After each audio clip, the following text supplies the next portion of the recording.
Akala mo ba dito na nagtatapos ang update? Mas exciting ang kasunod dahil susundan natin ang mga bypass road na unti-unti na magpapabilis ng biyahe sa Concepcion, Tarlac. Sa nakaraang episode muli nating binisita ang kasalukuyang ginagawang kalsada na magdudugtong sa Dolores Mabalacat, Pampanga at sa San Vicente, Concepcion, Tarlac.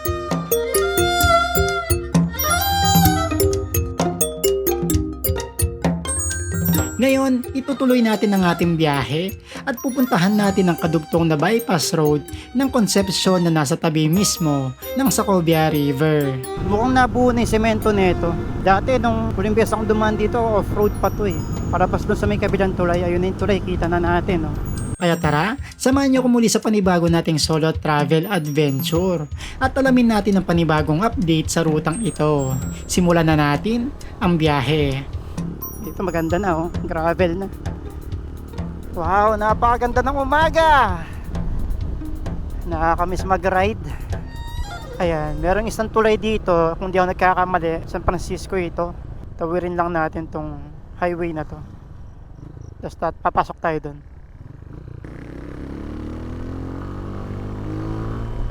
Kung di ka nagkakamali, yung susunod na tulay na abutan natin, San Bartolome yata, sa may Concepcion, Tarlac. Papasok ng Barangay Baluto.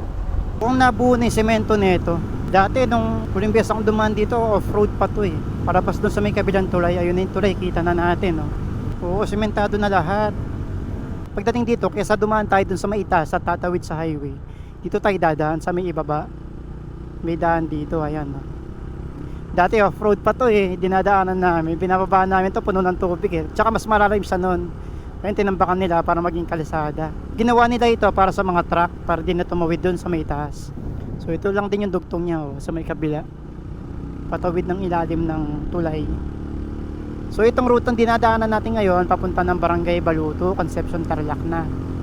Dito tingnan natin kung gaano na rin kahaba yung mga nasimentong parte. Ito dati kasi napakahaba nitong trail na to eh. Oh, may mga street lights na rin no. Dati kasi yung tipong pwede ka nang tumambay dito kapag gabi. Dati di ka makakapagtambay dito kasi puro buhangin dito eh. Tsaka walang makapag-isip na tumambay kasi nga rough road. Pupuno ng buhangin yung mga paan ninyo. Ngayon may street lights na, sementado pa. Bawang tara, ito natatakpan ng mga ulap. Sana hindi matubig yung river crossing na dadaanan natin. Meron tayong river crossing dito, patawid. Sana maayos siya. Pagdating dito, ito na yung parte ng Barangay Baluto. May daanan dyan pababa, pakanan. Dadaanan nyo mismo yung barangay hall ng Barangay Baluto.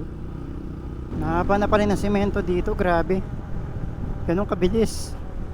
Buwan lang yung nakalipas ha, ano yun, May off-road pa to. Grabe, ganun kabilis. Ayan yung papuntang Barangay Baluto. Kung saan nanggaling yung tricycle dyan sa may kanan.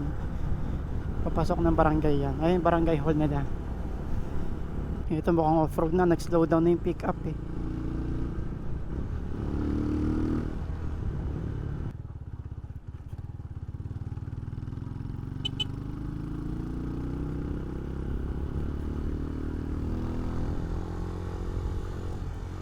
Woo! Lapad ng Sacobia River eh no?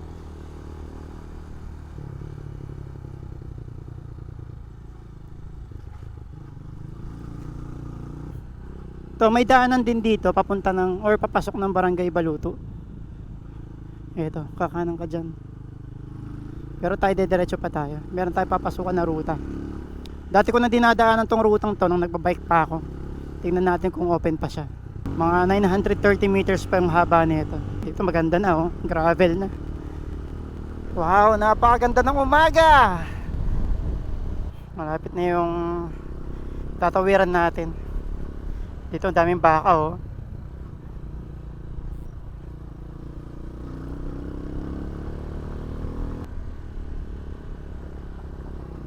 Yeah. Ayan. Tayo ay kakanan na dito. Saan na kasi yun? Malimutan ko na yata. Okay, let's go. Nagpalit lang ako ng battery. Lobat na pala yung battery natin. Ayan, so marapit na yung papasukan natin trail. Sana i-open pa siya. Parte yun ng farm.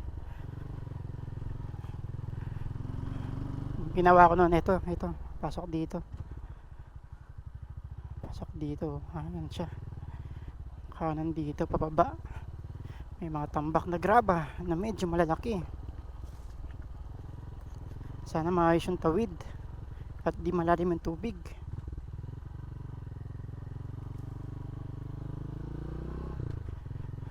Ganda oh. Sayang di masyadong kita yung Arayat ngayon. Kung maliwanag, kung may sikat yung araw, kitang kita sana natin yung Arayat. Dito yung patawid eh. Sana pwede pa siya. At sana di malalim.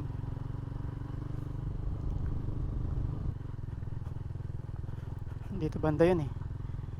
Mukhang wala na yung patawid. Wala na siya. Dito kami tumatawid dati. Aray ko. Ayun oh. Ayun dun tatawid. Pwede pa siya. Kaso saan dadaan? Dito may bakas ng gulong. Sundan lang natin. Saan dumadaan yung tricycle? Doon sila dumadaan.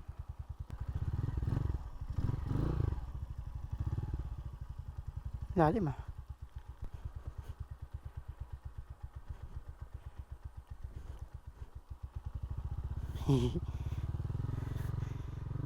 Ayan, amoy kalabaw. Doon pwede doon. Tawid tayo dito. Huwag lang sanang malalim. Kaya. Hindi naman pala ganun kalalim. Daming isda. Daming isda. Aakyat dito. Ayos. Nakatawid tayo. Daming puhangin. Pwede yun, pwede yun. Uy, may tali ng baka. Sasabit. Dahan-dahan. Daming isda sa river crossing. Maganda rin to. Palapas din to ng Barangay Baluto.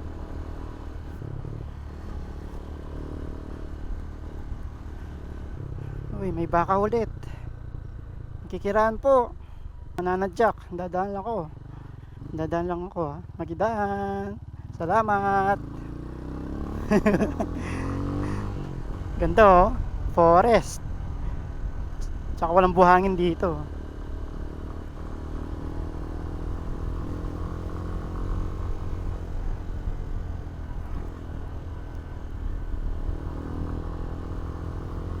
Ganda rin ng ruta dito eh, no? Luwang, oh.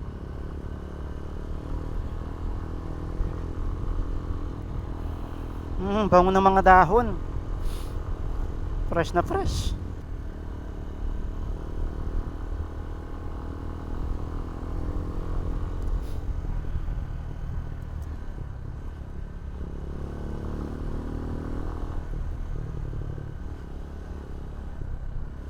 Nabawas na yung basura. Dati ang daming tambak ng basura dito eh.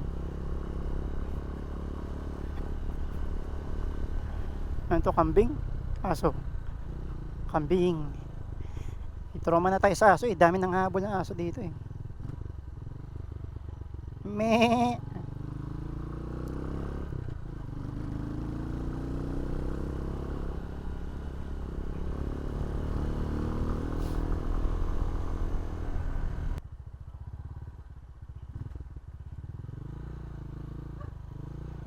Bap, magilapas ko.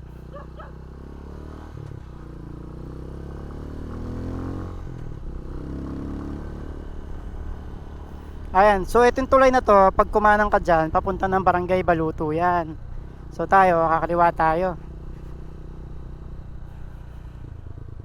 Tayo dito.